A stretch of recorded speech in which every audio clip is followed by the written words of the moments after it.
today we're going to be on chapter 14 of the book of Matthew. And where it opens up is basically the story of the beheading of John the Baptist and about Herod and just the whole story. So I'm going to give you a little background information. Herod, if you know, like they have housewives of whatever, if it was, life and times in Palestine, King Herod's house, it was a hot mess, as we might put it in today's language.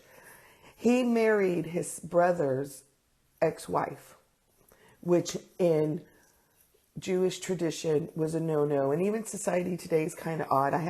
I know a family where she married one brother, and then something happened, and then she divorced him and married the other brother, and to this day it's a hot mess, right? There's all these things that go on because some of the kids are from this dad, and some of the kids, and your dad is my uncle, and it's never-ending story in this situation. And so when we find in Matthew 14, it's a similar situation. So when I was kind of reading it, I thought, gosh, that kind of reminds me of that. And yeah, that's endless things that go on.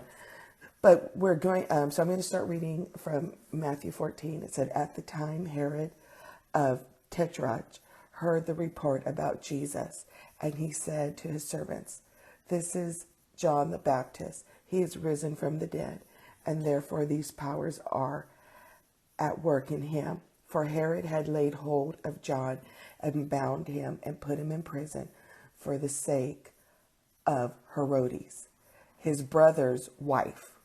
So here it starts telling you, boom, he's married to his brother's wife. The wife wanted John the Baptist put in prison because John had said to him, it is not lawful for you to have her. And although he wanted to put him to death, he feared the multitude because they counted him as a prophet. So Herod is in this situation, right? He made some bad choices. He marries his brother's ex-wife. John the Baptist is calling him out like, this is sin, you shouldn't do this. He wants to put him to death, but he knows he shouldn't because the people know he's a prophet. So he's scared of what's going on. If I do this to John the Baptist, the people will revolt, the people will, whatever is going through his head. The thing is, he knows this is a man of God. Verse 6, but when Herod's birthday was celebrated, the daughter of Herodias danced before them and pleased Herod. Therefore he promised with an oath to give her whatever she might ask. So you think, okay, this is sick. I've heard this and it never hit me as if the sickness of this. So Herodias' daughter, and if I'm wrong, Lisbeth, you guys correct me, is his niece, his stepdaughter / niece. And she danced before him. And in other translations, it says that she danced a provocative dance before him. And he said, this dance was so great, I'll give you whatever you want. Have you guys, I don't know if anybody's seen the movie Sound of Freedom and everything we hear in the news. How perverse is that? His niece / stepdaughter, when I was kind of doing my research, it said she was probably between the ages of 14 and 15. But let that sink in. What a sick situation that was. Just start that off.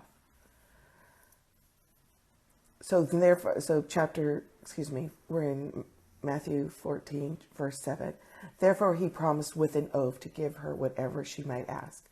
So she, having been prompted by her mother, hey, good morning, by her mother said, give me John the Baptist's head on a platter. So her mother, remember, the mom hates him. Good morning, darling. The mom hates him because he knows what she is. He knows what she's doing, and he's calling her out. So she's like, hey, good morning. We've been chatting since 5:30. She says, hey, ask for John the Baptist's head. And it says in verse 9 in chapter 14 of Matthew, the king was sorry, nevertheless, because of the oath and because of those who sat with him, he commanded it to be given to her. So let's just pause for a moment. He makes a promise, and he does it in front of his friends because it's his birthday party. There's probably distinguished guests. So he knows it's a bad idea, but because he wants to save face, he follows through.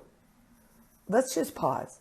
If we know it's a bad idea, no matter who's wrong, who's around us, let's not do that, all right? This kind of encouraged me.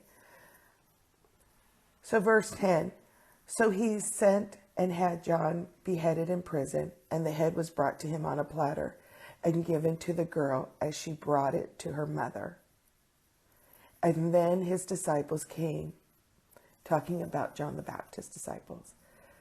We're in verse 12. And then his disciples came and took away the body and buried it. And they went and told Jesus. So this whole visual, this just talking about, I don't even know a word to explain what's going on with this family, right? From the beginning, Herod is just bad decision after bad decision. And has his niece / stepdaughter do this provocative dance for him for his birthday in front of him and his friends. That's not sick enough. And then his wife, Hyperla, his wife, who she wants to shut up John, so she takes advantage of the situation and says, ask for John's hand. And then, so here comes this teenager, can't drive yet, right? And she walks in with John the Baptist's head on a platter. And so they tell his disciples. So then his disciples came, took away the body, and buried it, and they went and they told Jesus. So for the most part, I've always just heard this story. I joke that I have the trophy. It's up in my cabinet, Sunday school award. I always, I didn't receive many awards in life, but I did get the attendance award for Sunday school. And so most times when we told the story in Sunday school, it kind of paused there. Here's the story of John the Baptist this week, and then the following week it continues. But when we continue with chapter 14, and I'm embarrassed to say that it's taken me almost 56 years I guess it's the importance of reading the whole Bible together, reading entire chapters together, so you know what's going on in the story. You never miss Sunday school. Yes. And part of the reason, because Elizabeth was an awesome teacher, she engaged. That's part of the reason. But when I continue in chapter 14, so when Jesus heard about it, he departed from there by boat to a deserted island by himself. So I'm just going to pause at that. That's right there. I'm going to read it in the Passion Translation. It said, Then they left to find Jesus to tell him what happened. On hearing this, Jesus slipped away privately by boat to be alone. So this week has been a week. Well, not just this week. This last month, I've never had a month like this where so many people I love have just been going through the process of saying goodbye to a loved one. I'm really grateful that just like John the Baptist, that these three people that I've known my entire life, I don't think well, Pasita, I guess I'm older than her, but these people I've known my entire life, that they went victorious. They all loved God. They all served God. But nonetheless, the people that had, good morning, Brenda, we're in Matthew chapter 14. Even though they know, I know that when Jesus heard, hey, they killed your cousin was beheaded, and I'm sure they gave him the whole details, like how I told the story. Jesus, being man, had to take some time to be alone. And I had never caught that when reading it. And that kind of hit me even deeper this week, because knowing like Lisbeth and Caroline, they lost their precious mom. They lost their dad I don't know if it's almost been 10 years now. But they lost their dad, and now they lost their mom. And Denise, keep her in prayer. She just recently lost her dad. Her dad was an awesome mariachi Christian singer. If you, just an awesome. Good morning, friend. And then Pasita, she's one of it's been 8 years. Okay, I knew it was close to that. Pasita, which is, if you know Delia, this is my cousin Delia, she passed away. And so it's been a year, but again, I'm grateful. These people are Christians, but still there's a void.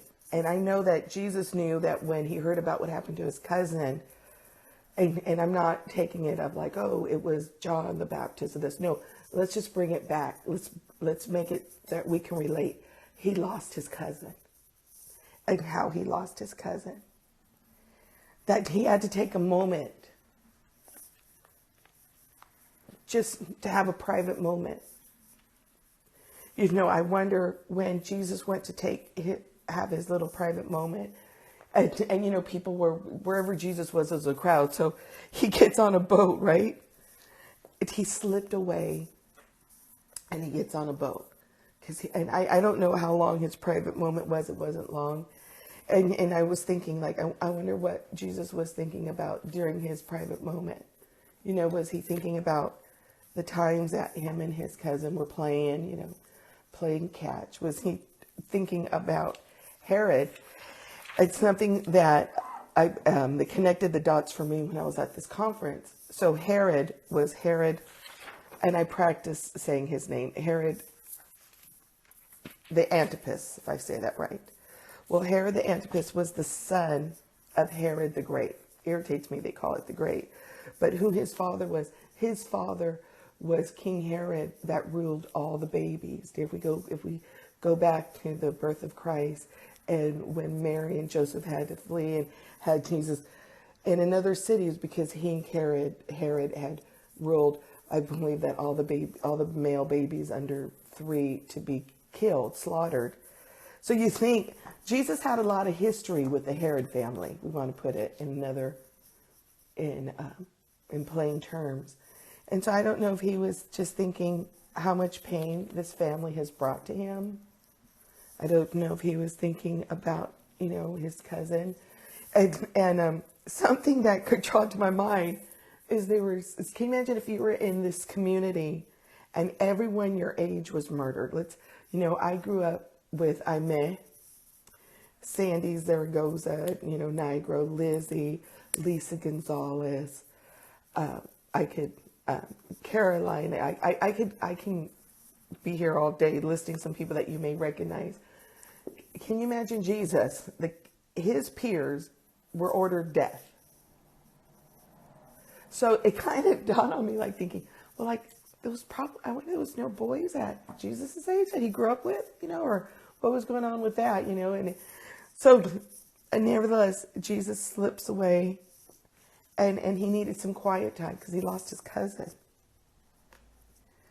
And I'm sure a lot of us can relate to that, needing just some quiet time. So as we continue Matthew 14, verse 13. So when Jesus heard it, he departed from there by boat to a deserted place by himself. But when the multitudes heard, they followed him on foot from the cities. So I kind of had the vision. I don't know if you ever did. It kind of gave me this visual when I went to Alaska.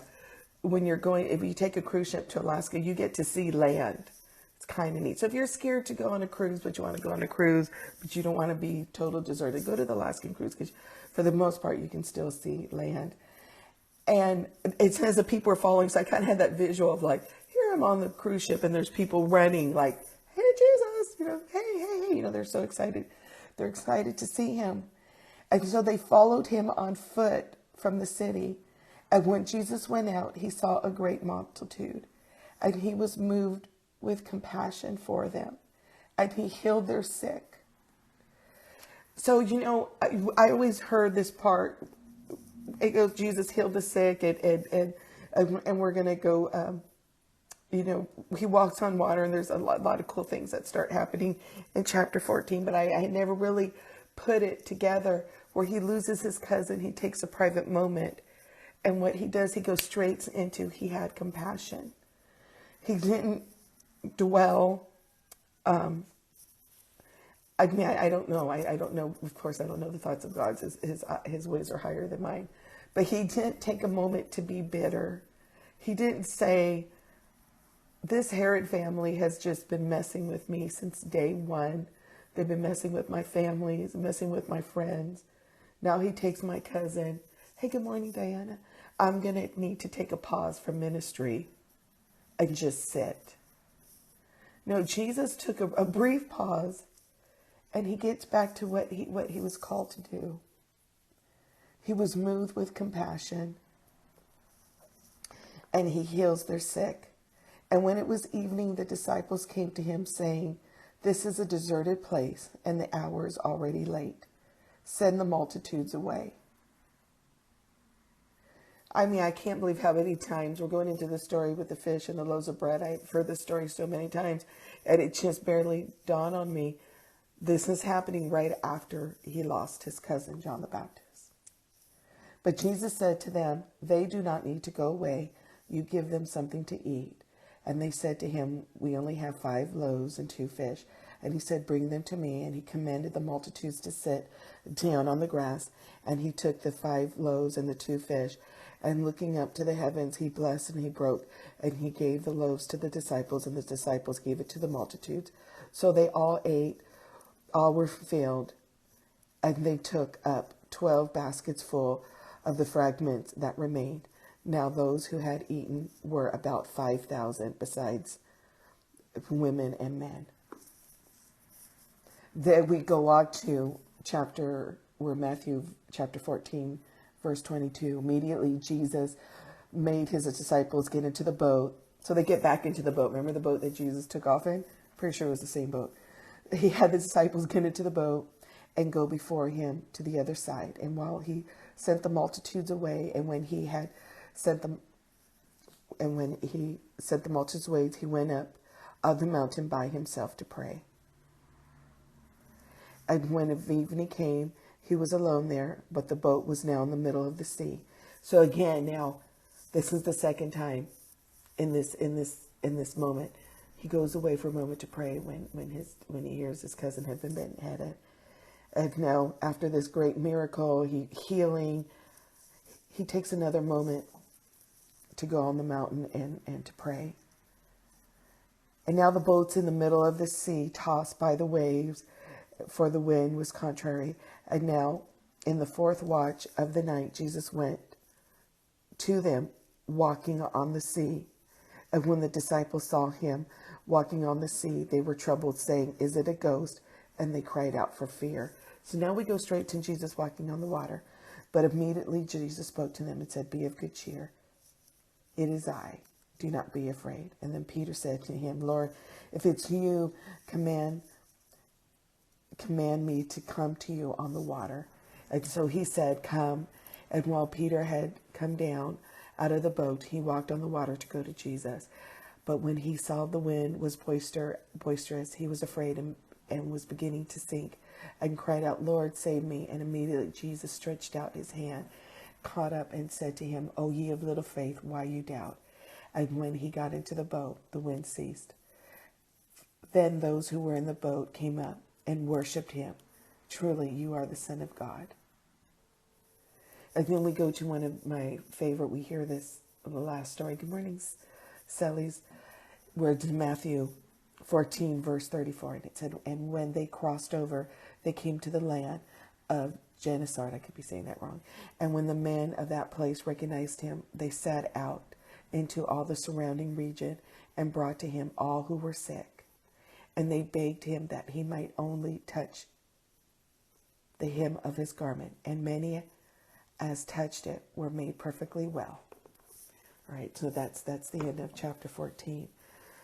So when I think of the takeaways of chapter 14 in the book of Matthew, I want to encourage you guys to read it. Just pull all the many gems as you can find out of this chapter. It starts off with, and my takeaways here. It starts off with the story of John the Baptist and what led to his beheading. And we think, if you guys saw that movie The Sound of Freedom, and you talk about trafficking and all that's going on in the dark web, that's nothing new. Hiroshi sold her own daughter out. So when we start talking about, all right, oops, somebody texted me and I accidentally hit that button. So we start thinking about all the ugliness that is going on today in 2024. Yeah, it's back in the Bible days. Probably the first group of, we talk about Epstein's Island. Well, let's go back to Herod's birthday party. It starts back there. Him having his niece/stepdaughter dance before him and his distinguished friends. We think about Herod knew right from wrong. He knew John the Baptist was a prophet, or he knew he was a holy man. He knew it was wrong, but he did it to save face. You know what? Thy word that I hid in my heart, that I may not sin against God. May what I know is right be louder and mean more than ever saving face. We know about Jesus, and another example of him being human, and knowing what it is to lose somebody. And again, to everyone that has lost someone precious, you might need to take a moment and go up and find your mountain and pray, and just spend time with God. I know I've had to do that, and give yourself some grace, and allow yourself to have those private moments. Because Jesus, I'm amazed when we talk about Herod. You know, I think of me in flesh. I would have thought, okay, Herod, this family has been nothing but trouble. You killed all my peers. You messed with my parents. I have my own Christmas story, and now your son takes my cousin's life. I probably would have got my Glock and taken care of that situation. But, you know, just being real, transparent. Or I don't know how I would have responded, but if my cousins are so precious to me, and if somebody would have, I've heard that would have happened to one of my cousins, it would have been hard. But to go back to Jesus being human, he needed his moments. I'm going to encourage you. Show yourself grace and give yourself those moments. But then he was moved with compassion. He wasn't bitter. He didn't take a break. It's so easy when something goes wrong in our life. There's two things, and it sounds cliche. Is this tragedy going to make you bitter, or is it going to make you better? And when we think of what would Jesus do, it made him better. He was moved with compassion. And you see these people running out. You know, I think of myself on the cruise ship. I kept on thinking, gosh, you can see land. Well, now I have this visual of these people running off, you know, after Jesus on the boat, like, hey, Jesus, you know, we're here. We got sick. We got this and that. And him moved with compassion. Let me tell you, run after God. Run after him. Your desire to run after him moves his heart. Keep running. And be like, you know, I want to be like those people running along the boat. I see Jesus and, hey, this is me. You know, I don't know if they knew what just happened. And I keep on, you know, I say John the Baptist, I keep on saying cousin, because it was his cousin, and I know how precious my cousins are to me. So I don't know if they realized he had just lost his cousin, or I don't know. But they were running after that boat. And I want to encourage somebody, go run after that boat. Your passion to run after that boat will move his heart. And so he moved, and from this big tragedy in his life is just miracle after miracle after miracle. So whatever's going on, it's my encouragement. Don't lose your passion. Don't lose your compassion. Miracles are flowing out of this tragedy. Miracles flow out of obedience. It's a season. They're rough. There's rough seasons. There are better seasons. But when we stay in our purpose, As cheesy as it sounds, it's going to all work out. All things work out together for the good to them who love God. Romans 8:28. It's going to work out for your good. Someone's going to be saved. Someone's going to be healed. And so today, that's what I have for you is Matthew chapter 14. Please read it for yourself. Even if you read it in one of the most easy translations, it's an amazing, heavy chapter to me, in my heart, for me. And I want to end today with prayer.